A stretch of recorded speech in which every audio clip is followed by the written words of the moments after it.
We meet our driver, and his nickname is Sleepy. Oh, boy. That's Spinal Tap's bus driver. Cut to the X-ray vision through the side of the bus. It's everyone in Spinal Tap in their bunks, wide open eyes with this sleepy guy. Anyway, we finished the whole tour, and he's letting everybody off the bus and goes, I just want to say something here.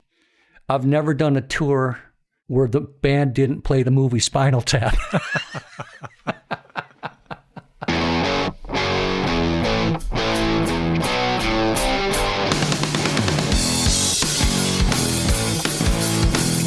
Hello, Cleveland! Turn your speakers up to 11 because it's time for Too Much Effing Perspective, the podcast that asks musicians and entertainers to relive their most Spinal Tap moments when nothing seems to go right and everything gets kinda weird. I'm your host, Alan Keller, a comedy writer in LA and lead singer of the least heralded Chicago band, The Falling Wallendas.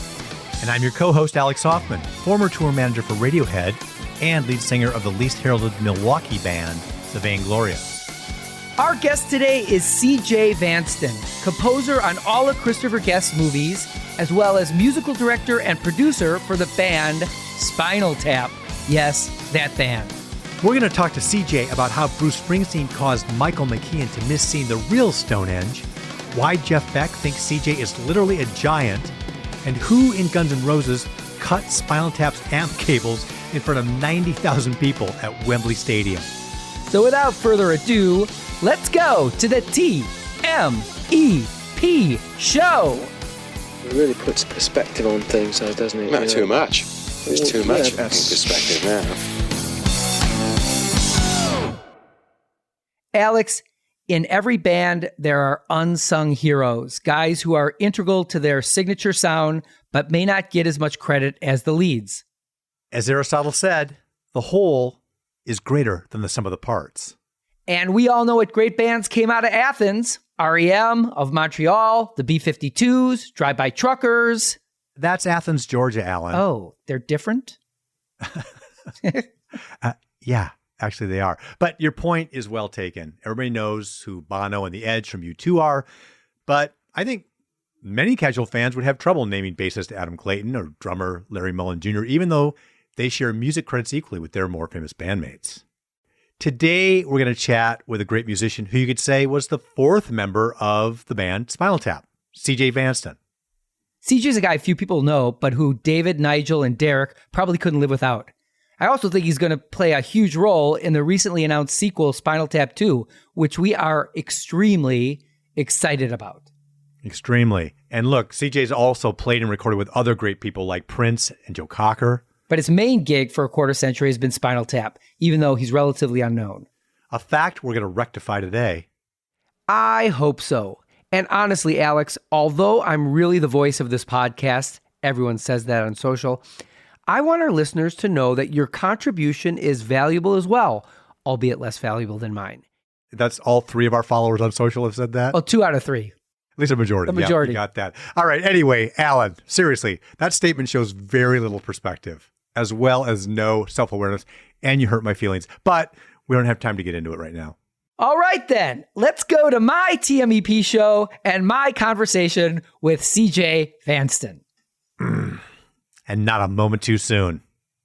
But first, listeners, please take a minute to follow us on Instagram and Facebook at TMEP Show. There, you'll find fun artwork that we post for each episode, Spinal Tap moment fun facts, and lots of useful stuff like that. Again, that's at TMEP Show. Now, get comfortable. We'll be right back after a short break.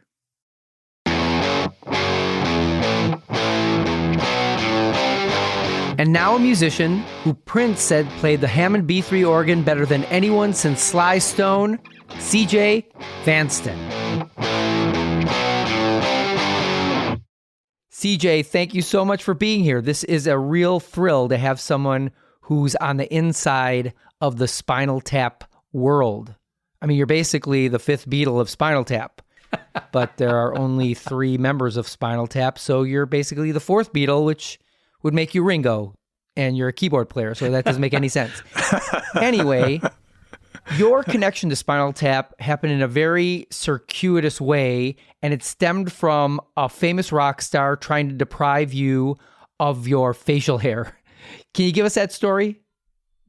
Well, so I moved to LA. I was a very successful jingle career in Chicago for like 8 years there, doing thousands of jingles, and got pretty good at it. And I thought, you know what? I didn't work this hard as a keyboard player and synth guy to make the sound of shrimp flying at Red Lobster. So maybe there's another career path for me. So I came out to LA, and the first project I worked on, there was a producer in Chicago, not a producer, the producer. His name was Dick Marks, and his son was Richard. And I'd known Richard since he was 15. Richard had made a successful record, was making his second one. Dick said, you got to use CJ on a song. And he says, Dad, I'm here in LA. There's 100 keyboard players out here. Why should I be using this jingle guy? Well, he at least met with me, and he played me a song, and he says, this isn't even going to go on the record, but do it, and I'll have something to put in a film someday. And I heard it, and I go, don't give this to anyone else. And it ended up being Right Here Waiting, which is one of the biggest songs of the entire 80s. That was my demo, basically. What a way to open up here. And I started getting phone calls left and right. So I got called for some artist to do a showcase at the Roxy. The sound guy walked up and said, my boss would love you. Where the hell did you come from? I said, I just moved here from Chicago. What's your boss's name? Don Henley. Huh. And of course, Don Henley was a founding member of the Eagles, where he played drums and sang some of their best-known songs, including Hotel California and Desperado, and then went on to have a successful solo career, including one of my favorite hits of the 80s, and I'm not even joking, The Boys of Summer. He had just done the End of the Innocence record, which had the Bruce Hornsby tune on it. Anyway, so I get a call to audition for Don Henley. I know I'm going to get the gig. Well, there's like 40 guys auditioning. So I go in and I aced these two songs. I played in church when I was a kid, so that Hornsby stuff is like natural to me. And they called me and they said, you've got the gig.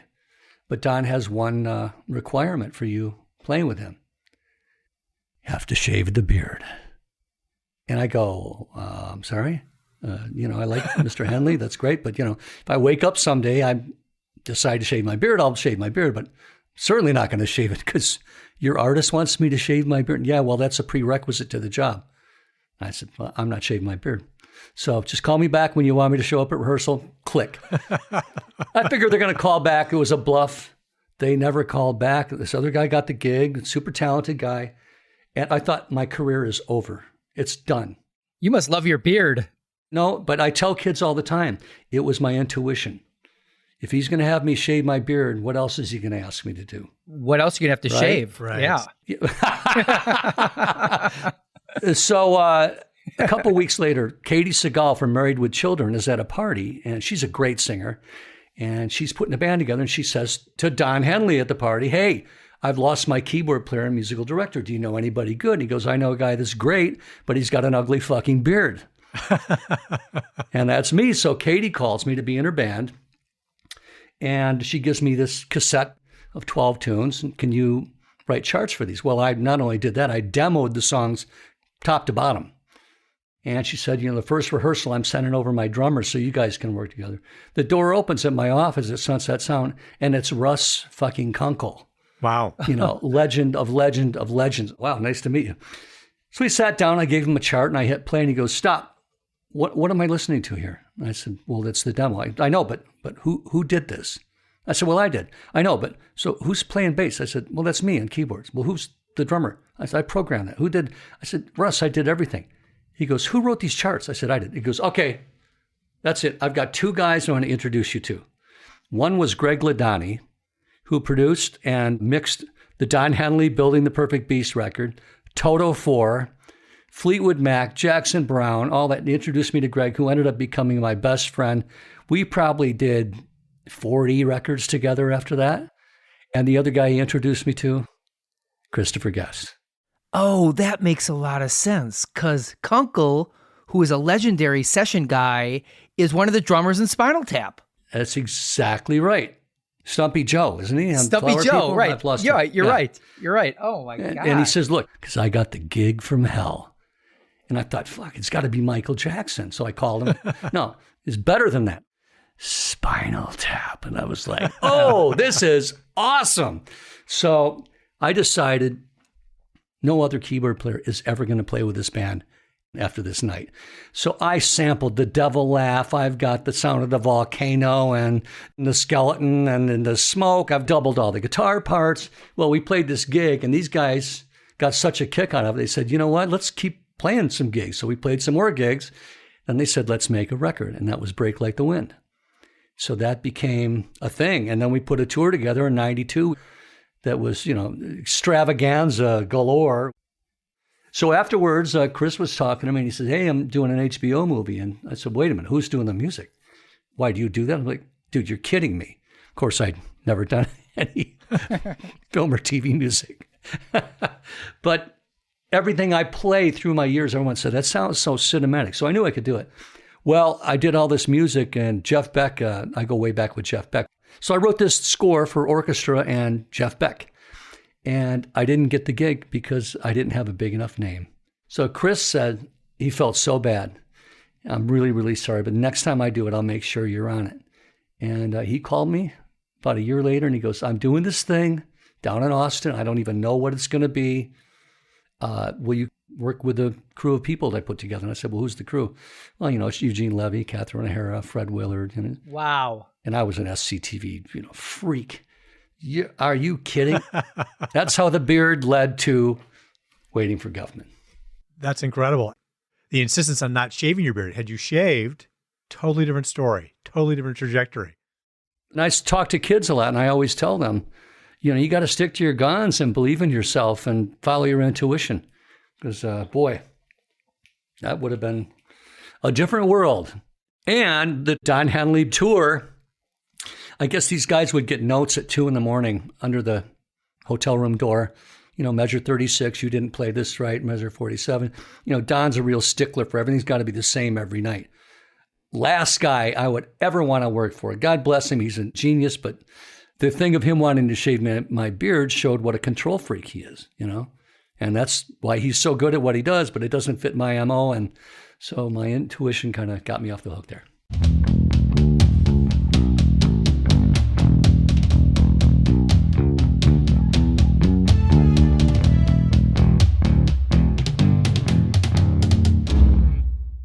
Well, I think you'll appreciate this story. I've told it before, but, I have several friends, as you do, who played with Brian Wilson, right? Mm-hmm. And they told me that at a gig at Madison Square Garden, Don Henley brought an album up to Brian. Do you know this story? Yes. And he asked Brian to sign the album, and Brian signed, to a great songwriter, Brian Wilson. And he gives it back to Don Henley, and before Don Henley could leave, Brian had second thoughts, and he grabbed it back, and he crossed out great and wrote good. Can you imagine Don Henley? I'm sorry. Good. Oh, yeah, right. It's so perfect. So perfect for him, right? Out of anyone who's not going to be able to tolerate that, it would be Don Henley. It's so poetic. The other one I heard was Bono got to meet him. They did something, and Bono walked up, like basically on his knees, like he's meeting the Pope. You've been such an influence on me, I hail you, and if you ever need anything, I'd do anything for you. And Brian's like, oh, yeah. Could you give me a Pepsi? There are so many unbelievable stories. Like, I guess they were on tour with Paul Simon, and, Paul Simon's kind of curmudgeonly, and it was Brian's birthday, right? And I guess Paul walks out there with a birthday cake lit with candles and just stands there, and Brian doesn't even notice he's there or ever. And then by the time he looks at him, he goes, everyone knew that when he saw Paul Simon, he didn't know who he was, that he didn't recognize him. Yeah, just set that right there. All right, thank you. Well, that's funny. Brian is disarming. He isn't trying to be anybody. He's fucking Brian Wilson.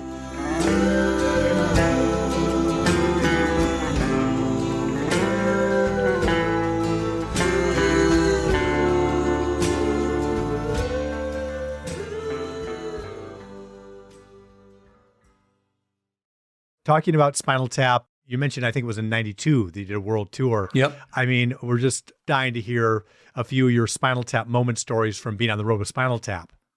This doesn't get any bigger scale than this one. We actually did have a Hello Cleveland, couldn't find the stage. It actually happened. And I was going, hello, Cleveland, and they weren't happy. They weren't into it. And it wasn't the moment for them that it was for me, but I was loving it. There's been a ton of moments like that, but there's none of this scale. So 92, in the midst of that tour, we played Royal Albert Hall, and it coincided with the Freddie Mercury tribute. Giant concert at Wembley Stadium, 90,000 people, and simulcast to 500 million, okay? And there's Guns N' Roses, and there's Queen, and there's Cindy Crawford as the host, David Bowie. I could keep going. It's so overwhelming. Metallica. So we came out to 90,000 people, and they were dressed as like they had the king outfit with a hat and with the train, the long train behind them, with these kind of beefeater supermodels carrying the trains, while I played Pictures at an Exhibition, Mussorgsky. They came out, and I finished the last note. The capes come off. The girls hand them the guitars, and Nigel opens the song. Do do do do do do do do do do do do do do do drums. Da da da da da da da da. And we're off and going. And Chris goes, and he's strumming, no sounds coming out. And he turns and looks at me and he goes, I have nothing. I said, oh, don't fuck with me right now. Do not. Like you're kidding. And I saw the blood actually drain from his face. And Chris is a very cool cucumber. So I knew something's wrong. And all of a sudden, here comes the back line guys. Here comes the roadies jumping over the whatevers and running on stage. There must have been 10 guys. Nobody has guitars. Oh, no. Derek doesn't have his bass. Michael's guitar is not working. Nobody's guitars are working. And they're running around, and we're standing there with nothing to do in front of 500 million people, simulcast, and 90,000 people. We're still waiting to power up our lead guitar player. I want you all to embrace now, but do it safely. That's good. Now you've got to be facing one another. Yeah, that's better. So this bloke walks into a bar. And it feels like 40 minutes, of course, when you're standing up there. I think it ended up being, I think it was 2 minutes and 40 seconds or something like that. But it's an eternity when you're up there. But of course, when you're with Spinal Tap, you can do no wrong. The audience thinks it's part of the thing, right? Part of the act. And they start going, That's awesome. Tap, tap, tap, tap, tap, tap, tap, tap. And the more roadies running around, the more they love it. They're cheering. So finally, they plug him in. Do, do, do, do, do, do, do. We find out later, Slash thought it'd be funny if he tipped somebody in the road crew to clip all the speaker cables. Oh, my goodness. That was his little practical joke. That's what I heard. I can't completely corroborate it. That's never been verified? That's Slash. Well, it may have been with an eyebrow. Put it that way. And, okay, here's another one. So we played Glastonbury, and I think that was 176,000 people. And total mud fest out there. They gave us big Wellington boots to wear. It was crazy. And we got done, and we had our little Sprinter van to go back to London. And the driver says, you know, the roads are very, very crowded. Do you mind if I take the back way?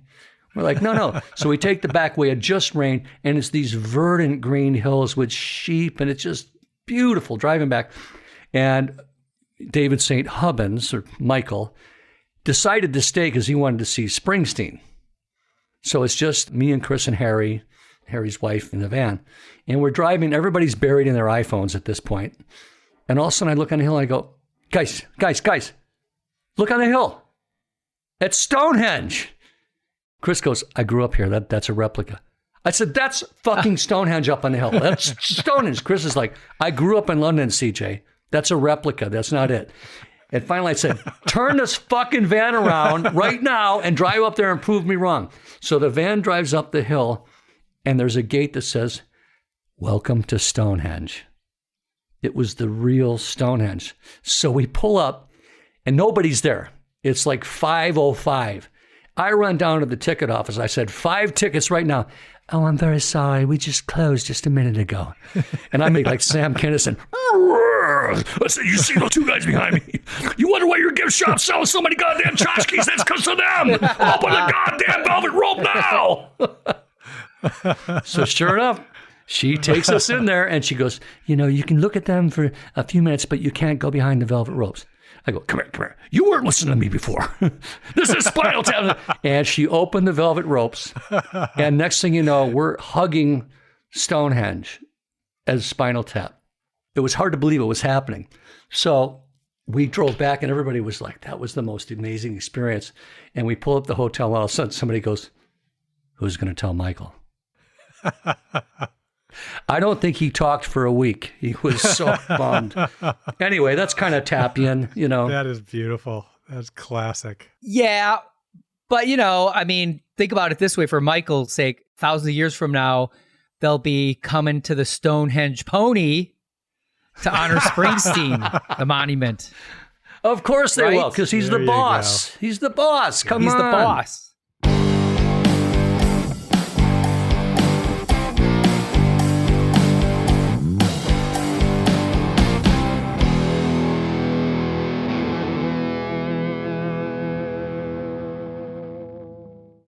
Hey there, listeners. It's Alex.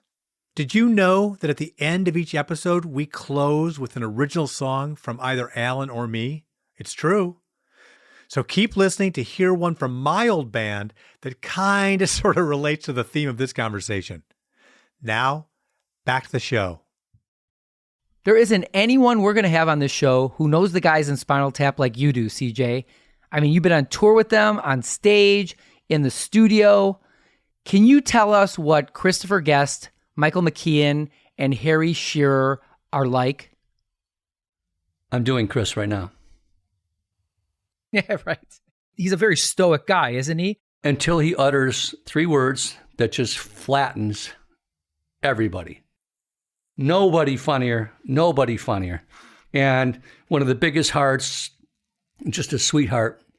But yes, he doesn't suffer fools, I would put it that way. He's a man of few words in kind of the public setting.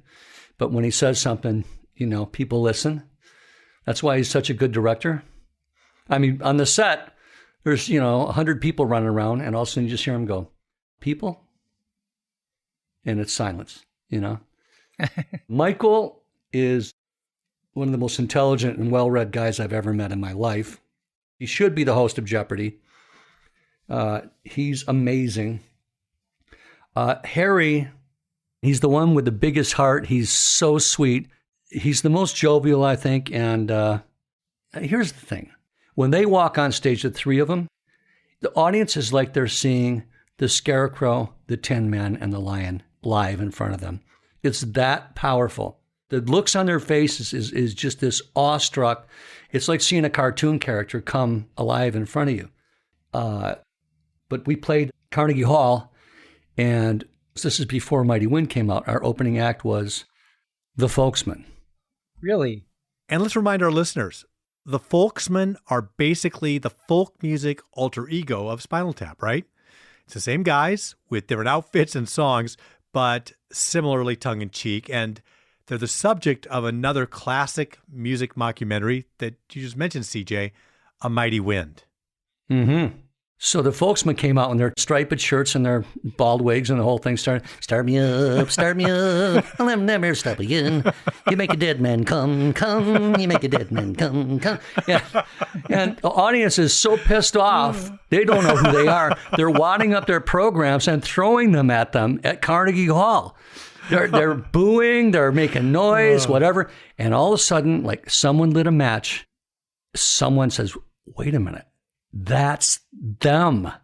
And it started spreading like wildfire. Oh my goodness. Fucking unbelievable. One of the most powerful things I've ever seen live, until we took an hour intermission or 45 minutes for them to get remade up.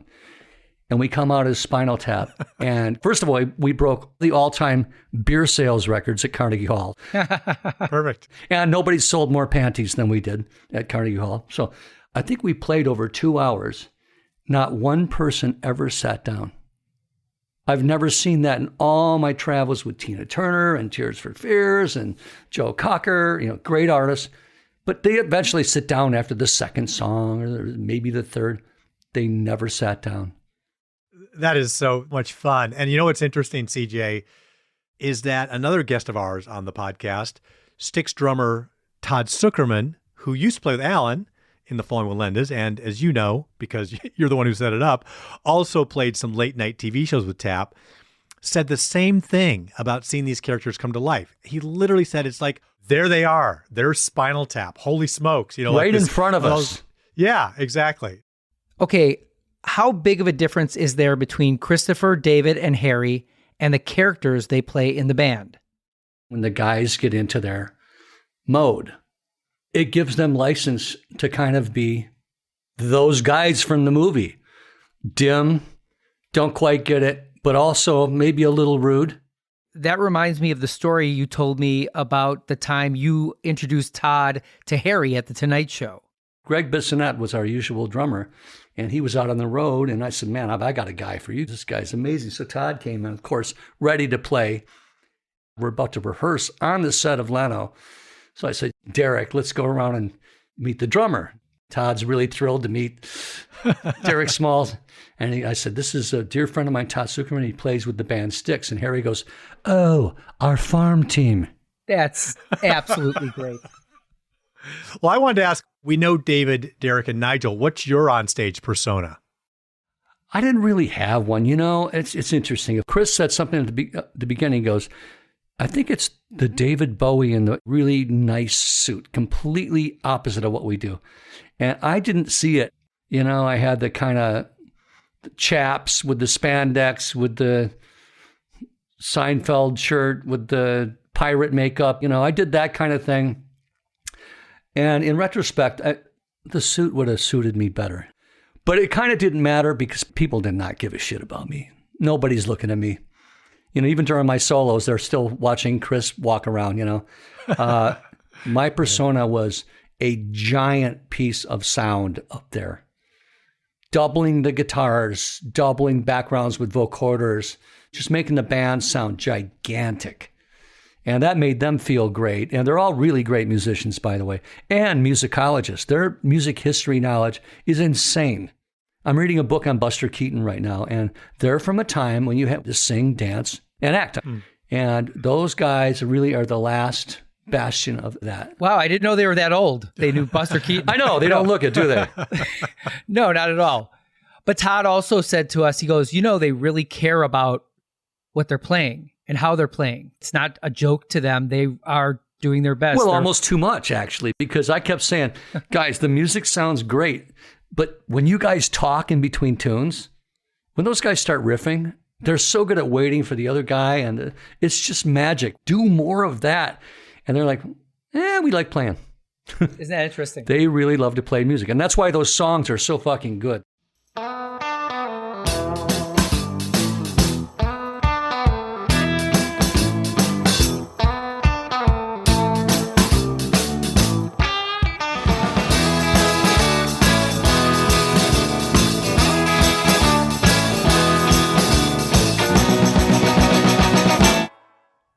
In This Is Spinal Tap, one of the most classic wobblers is Nigel, right? In the dressing room, having a fit about the fact that on the deli tray, the cold cuts don't fit on the bread. And that really throws him off.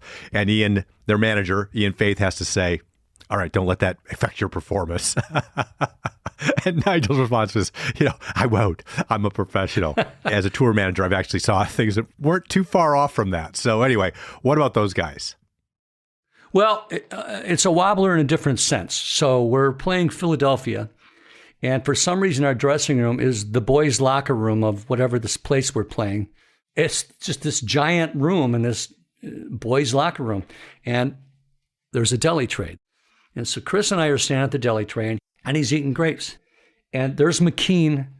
It's got to be 25 feet away on the other side of the room, changing. But he has no pants on, and he's wearing the traditional old jock strap. Like, who wears those anymore? With the two straps, right? And Chris gives me the look, the forlorn, kind of a Buster Keaton look, pulls the grape out of his mouth, and while he's staring at me, not looking at Michael, he whips it, and you hear, and we both look, fucking hits McKean between the butt cheeks. The grape is still stuck. And McKean feels it. He's got his back to us. And he does the slow Jack Benny turnaround. You know, with the deadpan look, he just does the slow turnaround with the grape still in between his butt cheeks. Just, it doesn't get any better. You know, and the stuff, by the way, that really makes them laugh for some reason is my 13-year-old fart jokes, you know, not the heady stuff. It's the so. Well, they've been friends forever, right? McKean and Guest, and they were in a band together in the 60s. Mm-hmm. With Arlo Guthrie. Really? Really? Yeah. So do they have a noticeable ESP comically? Totally. It's ridiculous. All three of them do. It's just insane. You just can't write it. You can't breed it. You can't get three people together to do it. It's a treasure. It's like the Three Stooges, you know, but on another level.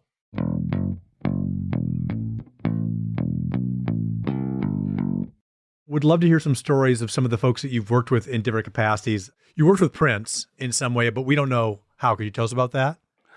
It was all online. Prince had done a song he produced for this artist Martika, and he wasn't happy with the way it came out.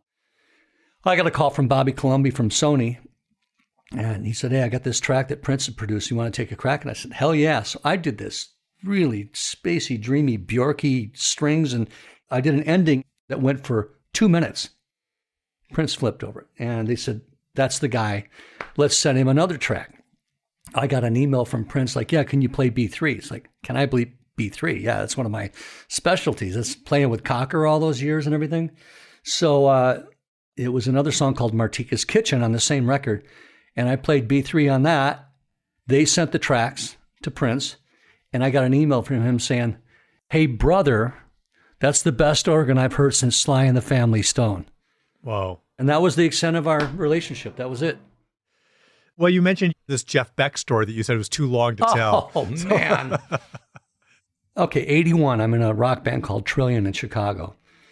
And we get called to open for Jeff Beck on the There and Back tour. And that was one of his best records after Blow by Blow. And it was a huge crowd. It was an indoor basketball arena, you know, like Staples Center size. Huge. So that was one of the biggest place I've ever played. So we did our set, and there's Jeff Beck standing on the side of the stage. Oh my God, amazing. I tried to play really well. So we finish our set. We get some folding chairs and sit at the front of house console, and the lights go down, and the thing starts off with the Jan Hammer sequence song they start with. And oh my God, it was incredible. Now here's Jeff Beck standing up there, bathed in blue light, playing amazing. And they do 5 or 6 songs, and I've got the world's worst bladder, and I've got to pee. I can't pee while Jeff's playing. Oh, and I'm holding it. Simon Phillips is on drums. And all of a sudden, like magic, drum solo. No offense, Simon. What a perfect time to take a pee. So went back to my dressing room, took a leak, came back, and behind the speakers. So now I'm behind the speakers that are separating me from the crowd. So you can't see where I'm at. There's a cooler. And the drums are, this has been going the whole time. I grab a beer, I lean back to take a sip, and there behind the speakers on a ledge, 10 feet above me, is fucking Jeff Beck right there, right above my head. And he can't see me. He's smoking a cigarette, and he looks like James Bond. He's just so cool. And he's just smoking a cigarette. All of a sudden, he takes his cigarette, throws it down, goes to step on it to put it out. There's no floor there. He falls to the cement. Holy shit. In front of me. Almost hits me. And it's so loud. And Jeff Beck's writhing in pain on the cement floor. I walked over and said, Mr. Beck, Sir Beck, Mr. Sir Beck, are you okay, sir? And he rolls over, and he looks like he's been drinking, right? And his pants are ripped from the crotch all the way down to the knee, completely ripped open. And he's got his underwear underneath, and he's like Jiffy popping, you know, everything's hanging out there. And so I go, are you okay? He goes, I ripped my fucking pants. And I go, are you okay to get up? Yeah, I'm fine. So I pick him up with all my strength, and I'm a rock skinny guy, right? Always have been. I get him up, and his pants are fucking hanging. They're ripped apart. I get him up. I got my arm around his waist, and my hand's holding his arm around my neck to hold him up. And the minute I get him up, I go, he's exactly my size. So now I start taking him around the back of the stage. The roadies are now looking for Jeff. They come running. They think I've beat him up or am kidnapping or something. I go, no. He goes, no, it's okay. It's okay. I said, tell Simon to stretch the drum solo. They tell the drum roadie, and he's doing that pull the rubber band, thing. And Simon gets like this proud look at him. Oh, really? Now he really starts playing. So now I've got Jeff Beck around my arm, taking back in the dressing room, and I've got a wardrobe trunk. So I go in the wardrobe trunk. I pull a pair of purple pants out, and I hand it to him, and I hear, I ain't wearing no fucking purple pants. I'm like, well, aren't we the beggar trying to be the chooser? Look at you. Wow. And he gets them back. And then when he gets them back, I see he's standing he's got the same skinny legs I got, but the underwear he's got, it looks like he's had them since he was 13. Like the leg holes are 3 times the size of his legs. And they're like brown BVDs, like the worst underwear. It's like, oh no, I didn't need to see that. Oh. So I reach inside my wardrobe trunk and I go, fuck, I got a pair of black pants. He puts them on. And they fit perfect. And he turns around. He goes, what's your name? I said, CJ. He goes, how do they look? And he turns around like, does my ass look fat in these pants? He does the thing. Like, Jeff Beck's like, and by the way, it's been going for like 8 minutes now. So he zips him up. And now the roadies take him out. And they take him down the hallway. And I'm putting my pants away. And I hear, and all of a sudden I just stop and I go, Jeff Beck is playing fucking guitar in my fucking pants right now. Oh my God. I can't wait to tell the band. So I go running out. I go behind the speaker, go around the speaker, run up to the front of the house console. And there's the band sitting there. And one of the guys looks up and he goes, where the fuck did you go, man? You just missed the greatest drum solo of all time. And I go, guys, I got a little bit of a story for you. He's wearing my fucking pants right now. And so Jeff... Too bad you didn't have a pair of underwear, too. Oh, man, I've got those pants somewhere. And so Jeff threw a party for me afterwards because I saved the day. And wow. We ran into him at the Wembley thing with the original story I opened with. He was there. I saw him in the bar, the Queen's Bar, and this had been now 10 years. And I walked up. I just got my face way too close to him. And he goes, what? And I kind of put my hand on my chin. And he goes, who are you?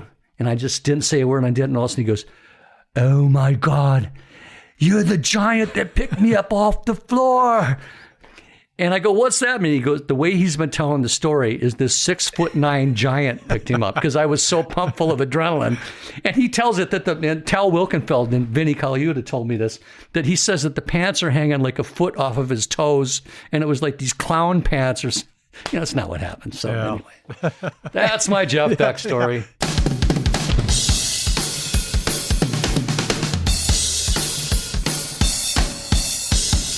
So, CJ, where can our listeners learn more about you, find out what your current projects are, what you're up to? Just Google me and Facebook or Twitter, basically. I'm a little bit on Instagram, but not so much a show off on there. So I got to do a plug here. We did his wonderful Derek Smalls project. My God, what a record we made. Right. It's Steve Vai, Joe Satriani, Rick Wakeman, Paul Schaefer, Dweezil Zappa, Steve Lukather, David Crosby. I could keep going on. There must be 10 more. And it just came out at the wrong time with the wrong manager. And you know who you are, by the way. Listen to the Derek Smalls Change record. I think you'll really get a kick out of it. It's brilliant. Well, thanks so much for this. This has been absolutely a ton of fun. Really, we could have gone on for hours more. Hey, it was a pleasure, guys. Thanks for having me. It's an honor. You got so many great guests, and I've been the witness to so much history here, and it feels good to be able to share it with somebody, because one of my goals here in life is I want to leave a lot of these stories behind. So this has given me an outlet to do it. So thank you.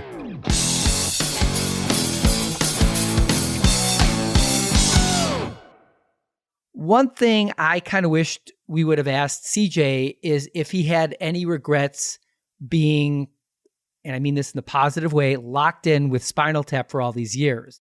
I know he feels grateful to be part of something bigger like Spinal Tap, and it's led to a lot of other opportunities, but he wouldn't be human if he didn't wonder if he couldn't have done his own thing at some point. I mean, he's an enormously gifted guy. Just ask Prince. I wish we could ask Prince. But with that aside, there's actually a great expression that I've heard. There's no darker place than the edge of the spotlight. And I think that with CJ, it's kind of interesting, right? Because he has had a great career and he's been in a supporting role. There's a lot of longevity in a supporting role. And as he's, case in point, huge artistic contributions when people like CJ are part of a creative project like Spinal Tap. And then let's think about the most famous example of this is the band, right? Who backed up Bob Dylan and then became legends in their own right. Yeah, in my own experience, I know a lot of people in Brian Wilson's band, and there's a pop band that's been consumed by Brian Wilson's band called Wonderments. They've had several really great albums on their own, but they are, absolutely associated with Brian Wilson after being with them for probably 20 years. And the quintessential example, which is different than the most famous example, right, is the Wrecking Crew that was used on almost every hit record of the 60s and 70s.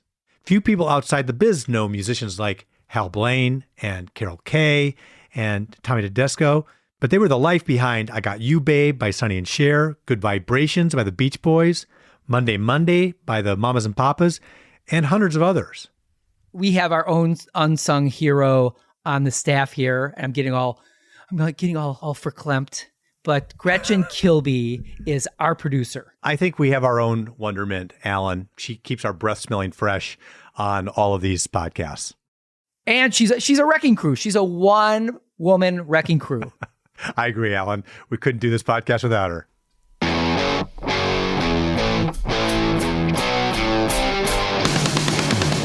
Thanks to CJ Vanston for sharing his Spinal Tap moments with Spinal Tap and from across his career with all of us.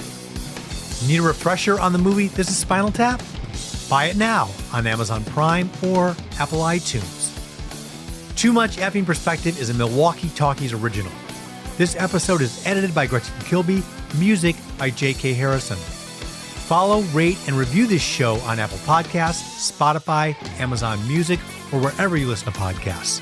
Follow us on Instagram, Facebook, and Twitter at TMEP Show, and visit our website at tmepshow.com. Although it would be as great as having armadillos in our trousers, this podcast is not affiliated with This is Spinal Tap, and no person or entity connected with the film has sponsored or endorsed its content. This podcast is not affiliated, sponsored, or licensed by Authorized Spinal Tap LLC or Century of Progress Productions. On behalf of Alan Keller and me, Alex Hoffman, thank you for listening. We're going to send you off with a song from my former band, The Vainglorious, called Remember My Name. See you next time on Too Much Effing Perspective. What great acts of charity make you turn your head? Or crimes against humanity notice me instead? Or I could star in movies or walk on the moon, write the songs of love that make the young heart swoon. What can I do to make you remember my name?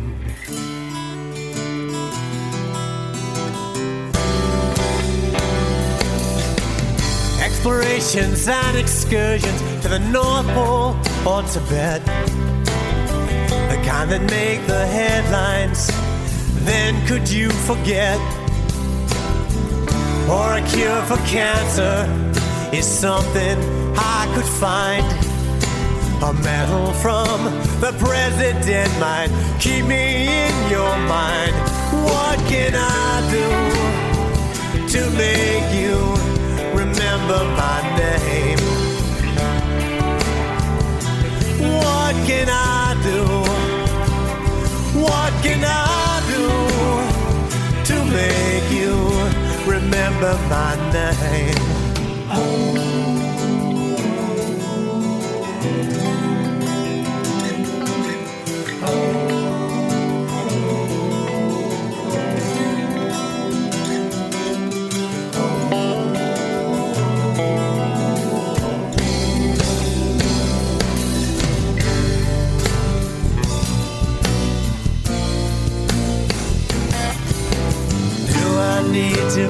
more than a man for you to remember who I am.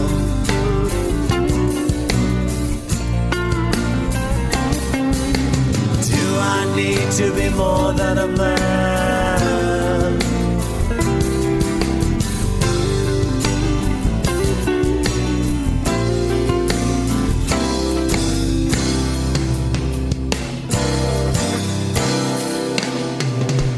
I could star in movies or walk on the moon, write the songs of love that make the young heart swoon. What can I do to make you remember my name? What can I do? What can I do to make you remember my name?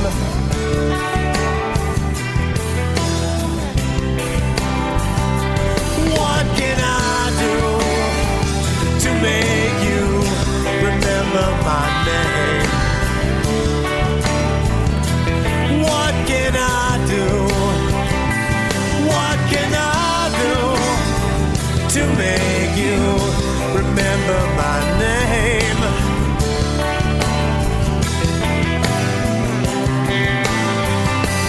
What can I do to make you remember my name? What can I do? What can I do to make you remember my name? Evergreen Podcast Network.